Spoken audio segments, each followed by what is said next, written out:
Oke, Assalamualaikum warahmatullahi wabarakatuh.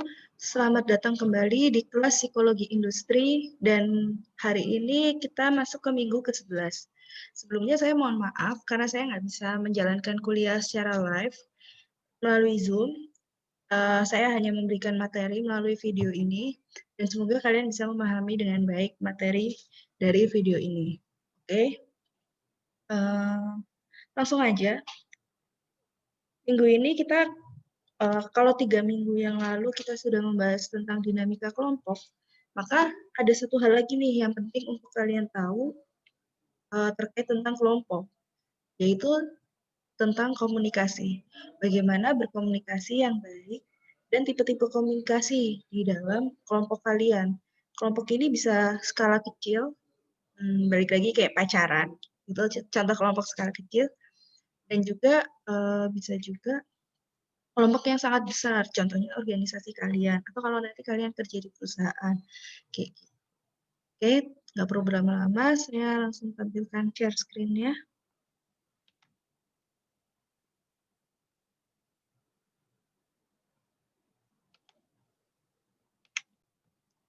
Nah, kita masuk ke komunikasi. Apa sih definisi dari komunikasi itu? Bentar-bentar. Kayaknya lebih seru kalau gini aja deh. Saya stop share dulu, biar nampak muka saya.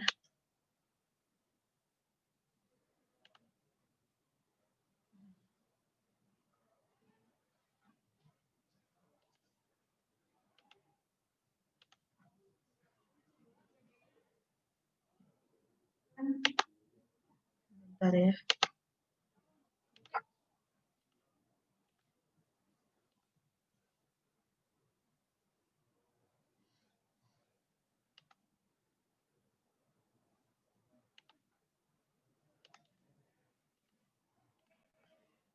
Nah, gini.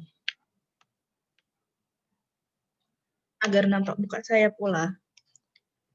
Oke, langsung kita masuk ke definisi komunikasi. Jadi, apa sih komunikasi itu?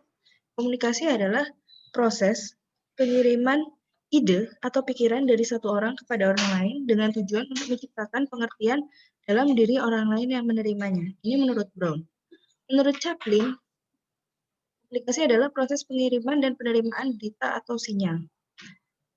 Menurut Davis, komunikasi adalah proses penyaluran informasi dan pengertian dari satu orang ke orang lain.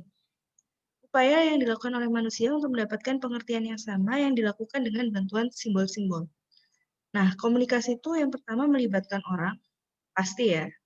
Jadi di antara dua orang itu saling berkomunikasi. Jadi memahami bagaimana cara orang itu saling berhubungan. Yang kedua, komunikasi meliputi pertukaran arti atau shared meaning, yaitu menyepakati definisi istilah yang digunakan. Lalu yang ketiga, komunikasi adalah simbol, gerak-gerik suara, angka, dan kata-kata. Nah, ini proses dari kita berkomunikasi. Pertama ada pengirim. Pengirim ini ingin mengirimkan pesan atau berkomunikasi dengan penerima, receiver. Nah, apa yang dikirimkan yaitu pesan, message ini. Jadi misal saya mau mengirimkan pesan untuk mawar. Itu proses singkat dari komunikasi. Kalau dijabarkan, ini. Jadi ada ini pengirim berita, sender, lalu ada pengkodean, enkripsi, isi pesan melalui sebuah saluran, keluar isi pesannya, penafsiran kode oleh receiver, kayak gitu. Jadi di sini adalah memancarkan berita, sedangkan di sini adalah menerima berita. Nah, lalu akan ada feedback. Feedback ini kalau kita dua orang yang saling interaksi, kalau sekarang tipe komunikasi yang satu arah. Jadi saya menjelaskan ke kalian. Tapi kalau kita kuliah online, itu kan harusnya dua arah ya. Jadi kalian sebagai receiver kuliah ini bisa mengirimkan umpan balik atau feedback ke saya. sebagai sender kayak gitu. Jadi secara nggak langsung kalian jadi sender, saya receiver umpan balik kalian. Dan di antara proses-proses ini pasti banyak gangguan-gangguannya, distorsi informasi.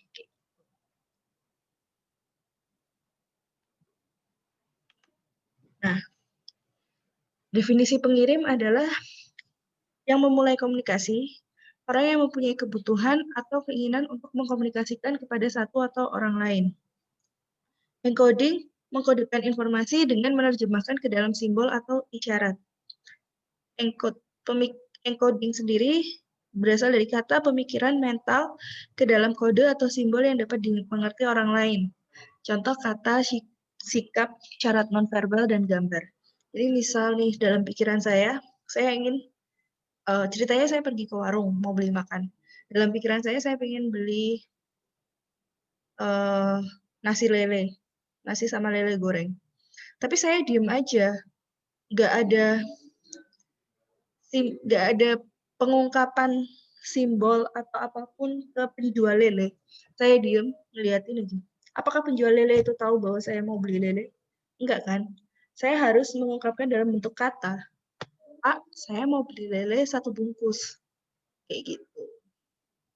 Nah, yang kedua ada saluran atau media, yaitu cara menyampaikan pesan agar komunikasi dapat efektif dan efisien, sehingga saluran harus sesuai dengan pesannya. Jenis media ada tatap muka, ini yang paling penting. Jadi ke bawah ini dari yang paling penting sampai yang bisa jadi media alternatif sih lebih tepatnya. Tatap muka dan telepon itu penting. Kenapa? Tapi yang lebih penting tatap muka. Kenapa? Karena kalau tatap muka itu selain mendengarkan suara, kita juga melihat mimik muka, melihat gesture lawan bicara kita, sehingga kita tahu dia lagi marah, dia lagi sedih, dia lagi apa. Tapi kalau telepon kita hanya mendengarkan suaranya, bisa terjadi miskomunikasi. Apalagi kalau menulis surat, memo, chatting, dan lain sebagainya. Itu semakin banyak gangguan, semakin banyak distorsi yang membuat miskomunikasi. Lalu yang berikutnya itu pertemuan. Pertemuan itu tatap muka, tapi yang terjadwal. Tapi bisa juga tidak terjadwal sih, dadakan. Lalu yang berikutnya itu foto, gambar, output komputer, grafik, PPT, video seperti ini. Faktor pemilihan media tergantung ciri pesannya, tujuan yang diinginkan, tipe dari pendengarnya, dan kedekatan dengan pendengar, horizon waktu, dan preferensi pribadi.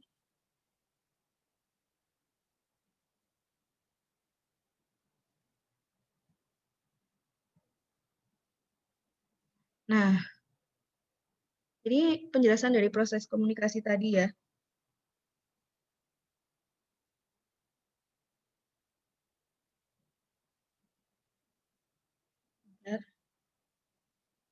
Penerima, orang yang menafsirkan pesan dari pengirim. Ini lanjutannya.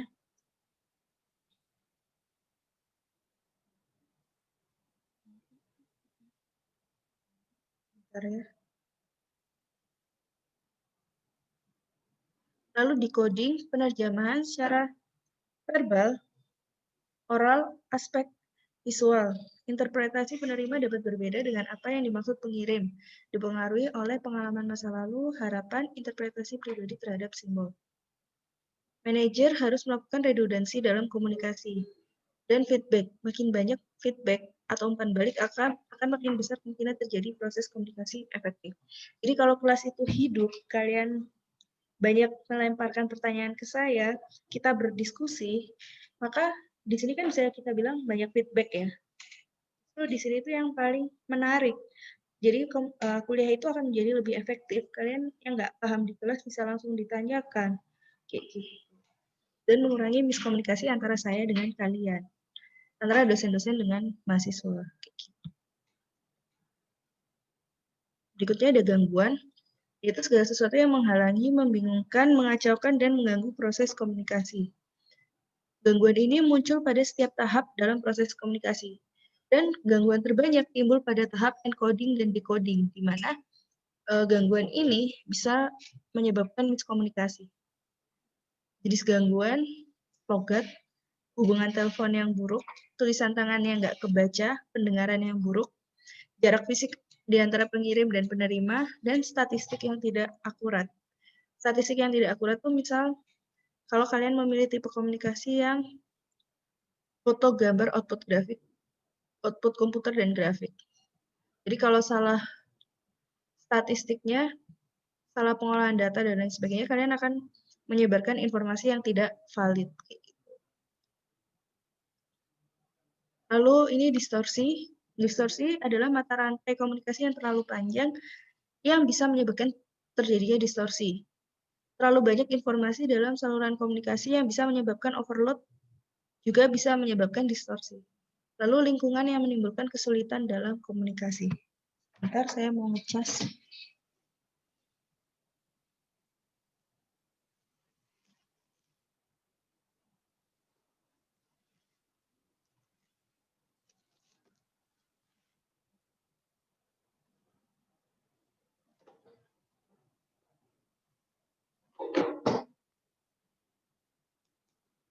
Komunikasi yang efektif terjadi bila pendengar atau penerima berita menangkap dan menginterpretasikan ide yang disampaikan oleh pengirim berita dengan tepat tanpa adanya miskomunikasi.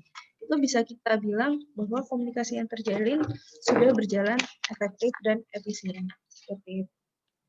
Jadi semakin sedikit jumlah miskomunikasi, maka komunikasinya akan semakin efektif. Faktor yang perlu diperhatikan agar kita bisa berkomunikasi dengan efektif yaitu sensitivity to receiver. Jadi kita harus tahu orang yang menerima pesan kita itu sedang dalam kondisi apa. Misal ada orang yang teman kalian baru putus patah hati, terus kalian bilang, kalian curhat, menambahi beban dia. Otomatis dia akan, aduh apa sih ini orang. Nah akhirnya ada miskom, akhirnya berantem. Atau ada orang yang lagi patah hati, teman kalian lagi patah hati, terus kalian memberikan saran yang terlalu frontal, memberikan saran yang mungkin kurang bisa dia terima. Nah, itu kan juga bikin miskomunikasi ya. Makanya sensitivitas atau kepekaan terhadap penerima ini penting banget. Yang kedua, awareness of symbolic meaning. Jadi, gestur-gestur simbol itu kan bisa dari gestur-gestur. Jadi kita harus peka terhadap gestur tubuh atau simbol-simbol emot-emot yang ada di chattingan. Itu kita harus peka. Lalu careful timing. Kita harus memilih waktu yang tepat untuk berkomunikasi. Lalu feedback, umpan balik. Kita harus bisa memberikan umpan balik. Lalu ini yang paling diusahakan adalah face-to-face communication. Jadi menurut saya bahkan fit call lebih baik daripada kalian telepon. Lalu non-verbal cues, ya bahasa-bahasa non-verbal, gestur, mimik muka, dan lain sebagainya. Reinforcing word with action, jadi aksinya. Lalu simple language, jadi usahakan gunakan bahasa komunikasi yang awam dan mudah, bahasa komunikasi yang mudah dimengerti oleh orang-orang yang awam. Jangan pakai bahasa yang terlalu tinggi yang orang nggak tahu lu ngomong apa sih. Dan redundancy, hindari pengulangan, redundant. Nah, kita masuk ke tipe-tipe komunikasi. Yang pertama ada komunikasi formal. Jadi nanti kalau akan ada 3 tipe komunikasi. Ada komunikasi formal, ada 2 tipe komunikasi, yaitu komunikasi formal dan komunikasi informal. Komunikasi formal, komunikasi yang jalurnya sudah ditentukan atau dibentuk oleh struktur organisasi. Jenis komunikasi formal ada komunikasi dari atasan ke bawahan, atau komunikasi dari bawahan ke atasan, dan komunikasi dengan peer atau rekan sekerja. Nah, macam jaringan komunikasi formal, ada desentralisasi, ada sentralisasi. Jadi contohnya, kita langsung masuk kayak gini. Ada yang tipe komunikasi desentralisasi, itu ada yang lingkaran dan semua saluran. Jadi,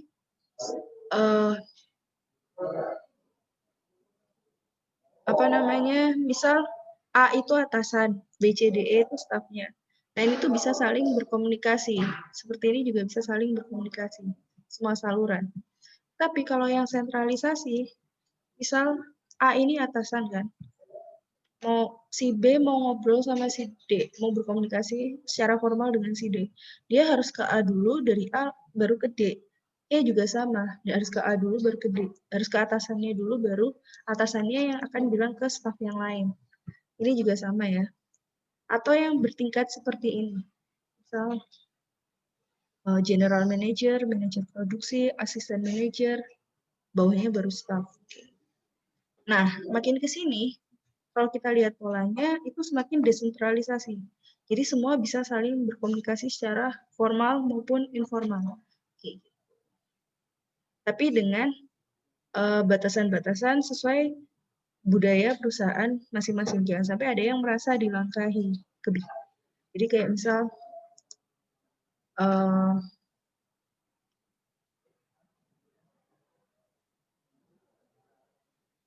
saya sebagai staf produksi mau ngobrol sama staf keuangan mengenai budgeting produksi. Nah, jangan sampai kita ngobrol di bawah tangan, di mana manajer produksi dan manajer keuangan ini nggak tahu. Karena ini akan membuat terjadinya orang tuh jadi kayak merasa nggak dihargai. Kan manajernya kok nggak dikabarin kayak gitu. Tapi walaupun polanya itu makin desentralisasi, tapi jangan sampai hal-hal yang kayak gitu tuh kalau bisa dihindari. Jadi walaupun kalian sebagai staf produksi berkomunikasi langsung dengan staf keuangan, pastikan manajer produksi dan manajer keuangan juga tahu bahwa kalian sedang berkomunikasi secara formal membahas tentang budgeting produksi. Sampai. Nah, tipe komunikasi yang kedua adalah komunikasi informal, yaitu komunikasi yang jalurnya disebut tersembunyi, sebab tidak tergambar dalam struktur organisasi. Jaringan komunikasi informal ada rangkaian tunggal, gosip, probabilitas, dan klaster. Biasanya komunikasi informal ini yang tidak terkait dengan kerja, tidak terkait dengan pekerjaan, tapi hubungan sosial, hubungan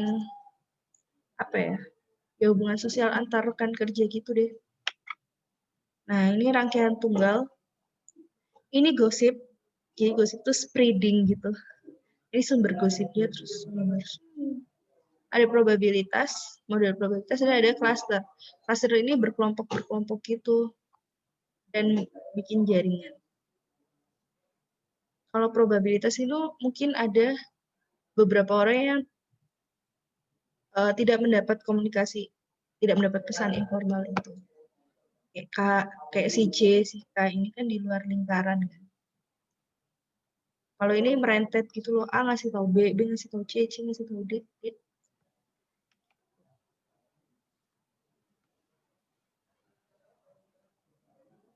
Nah, tapi yang paling sering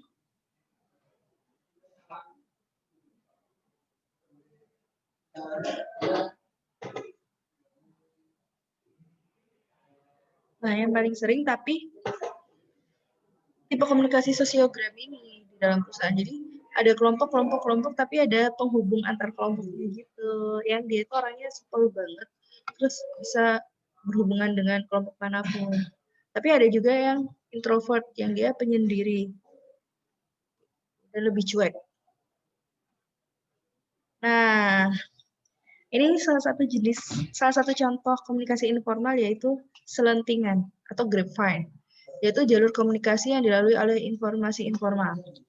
Pola selentingan dapat diprediksi dan memiliki keakuratan 75% sampai 82%. Kadang kita bisa bilang ya, gosip adalah fakta yang tertunda.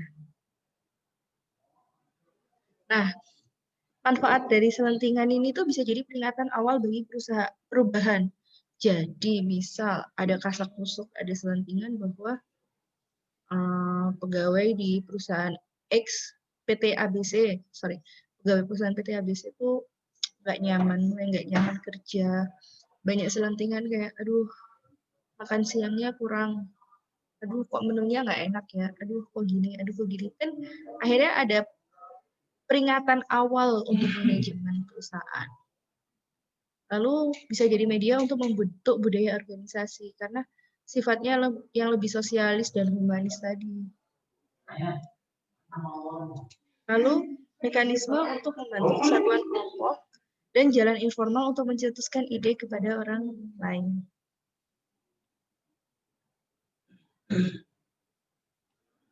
Nah, tapi selentingan ini juga bisa berdampak negatif. Selentingan yang berdampak negatif itu bisa kita sebut sebagai rumor. Nah, gimana sih kita cara mengatasi rumor? Ada beberapa cara. Yang pertama itu menyangkal. Tapi menyangkal ini justru memperkuat ingatan orang akan rumor tersebut. Yang kedua adalah memulihkan, yaitu mengalihkan perhatian orang-orang pada hal-hal lain yang positif yang tidak ada hubungannya dengan rumor tersebut.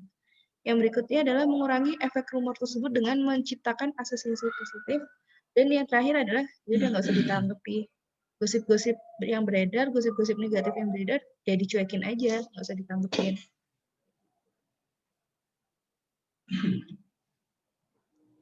Nah, lalu berikutnya ada, tadi kan udah ada komunikasi formal, ada komunikasi informal, ada juga komunikasi nonverbal. Gimana? Oh, sorry. Ya, komunikasi nonverbal. Atau lebih ke praktikal, karena nonverbal ini dari gesture tubuh, dari mimik muka, dari gerakan. Jadi beberapa komunikasi nonverbal tanda-tandanya, misal dia lagi defense, lawan bicara kita lagi defense. Maka biasanya sikap dia adalah nyilangin tangan, atau kaki. Lalu kalau dengan sentuhan, kayak mungkin nyentuh pundak atau nyentuh tangan, itu tuh tanda dia terharu, kehangatan, keterikatan, keramah-tamahan. Jadi misal kalian cerita, aku lagi